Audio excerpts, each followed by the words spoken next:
नमस्कार, स्वागत है आपका हमारे चैनल कलम किताब में। और आज हमारे साथ मौजूद हैं एक ऐसे शख्स जो कि खुद अपनी आंखों से नहीं देख पाते, खुद भले ही दृष्टिहीन है, लेकिन सामाजिक विषय में यानी कि सामाजिक विज्ञान के विषय में उनकी पकड़ इतनी अच्छी है और वो एक इसके जाने माने विशेषज्ञ हैं। जी हाँ, ऐसी ही शख्सियत से आज हम जानते हैं कि किस तरह से 10वीं की उत्तराखंड बोर्ड परीक्षा के छात्रों के लिए वो किस तरह से इस सब्जेक्ट को आसान बनाते हैं और जानते हैं इसी के बारे में जानकारी।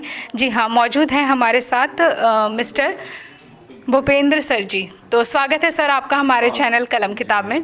Thank you madam. पहले तो आप लोगों का भी स्वागत है हमारे विद्यालय में।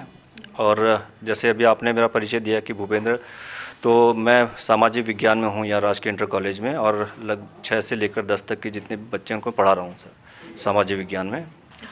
और तो क्या बताना होगा सर? हम जानना चाहते हैं कि किस तरह से, जैसे अभी लॉकडाउन के बाद बच्चे किस तरह से सामाजिक विषय में अपनी तैयारी करें, उस विषय में हम आपसे जानना चाहते हैं कि जैसे कि बोर्ड की परीक्षाएं अभी।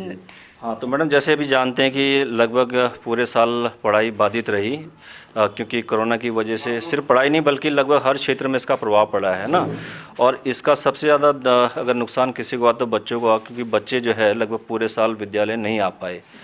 तो हालांकि उनको ऑनलाइन पढ़ाया गया, उनको बताया गया, लेकिन फिर भी मतलब विद्यालय में आने और घर पर बैठकर ऑनलाइन पढ़ना थोड़ा सा टिपिकल था बच्चों के लिए। तो अब मैं ये कहूँगा कि समय तो खैर अभी बहुत निकल गया है, और उसको ध्यान में रखते हुए हमारे कोर्स में कुछ कमी की गई है, कुछ चैप्टर काटे गए हैं, शॉर्ट किया गया है। तो इस समय बच्चों को पहले तो डीपली पढ़ना चाहिए, जितना हो सकता है समय का सदुपयोग करना चाहिए, लेकिन उसके बावजूद भी कुछ चैप्टर कम किए गए हैं। तो मैं बताना चाहूँगा, सामाजिक विज्ञान में हमारे यहाँ 5 किताबें लगी हैं। जैसे एक हो गया आपका इतिहास में समकालीन विश्व, और दूसरी पुस्तक है हमारी लोकतांत्रिक राजनीति, और तीसरी है भारत में समकालीन, जिसको हम लोग ज्योग्राफी कहते हैं, भूगोल कहते हैं, और एक है आपका अर्थशास्त्र, और एक है आपदा प्रबंधन। अब इनमें इतिहास में तो लगभग हमारे 5 चैप्टर हैं, और वो इस समय पूरे रखे गए हैं, उसमें कोई ऐसा संशोधन नहीं किया गया है। और ज्योग्राफी में हमारे 2 चैप्टर कटे हैं, तो इसमें से हमारा जो दूसरा और तीसरा चैप्टर है वो काटा गया है। और इसके अलावा आपका लोकतांत्रिक राजनीति, इसमें भी 2 चैप्टर कटे हैं, 7वां और 8वां। और इकोनॉमिक्स में हमारे 5 हैं, तो 5 के 5 चैप्टर हैं।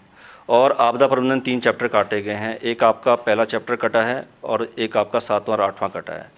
तो मेरा कहने का मतलब ये है कि कोर्स कुछ कम किया गया है, लेकिन फिर भी सामाजिक विज्ञान में अभी भी इतना कोर्स कम नहीं है, जितना है काफ़ी है। अगर बच्चे अच्छा मार्क्स इसमें लाना चाहते हैं, गेन करना चाहते हैं, तो उनको थोड़ा पढ़ना तो पड़ेगा ही मैडम अभी इसमें। हाँ जी। तो जहाँ तक क्वेश्चन पेपर है, इसके बारे में बताना है मैडम क्या? हाँ जी सर, क्वेश्चन पेपर में क्या कुछ खास बदलाव है? क्वेश्चन पेपर में जैसे कि अभी तक आपने देखा 29 प्रश्न आते हैं बच्चों के लिए, और जो शुरू में जो 10 क्वेश्चन होते हैं वो 1-1 नंबर के होते हैं, और जिसमें कि मतलब एक शब्द या एक वाक्य में ही उनको उसका आंसर लिखना होता है।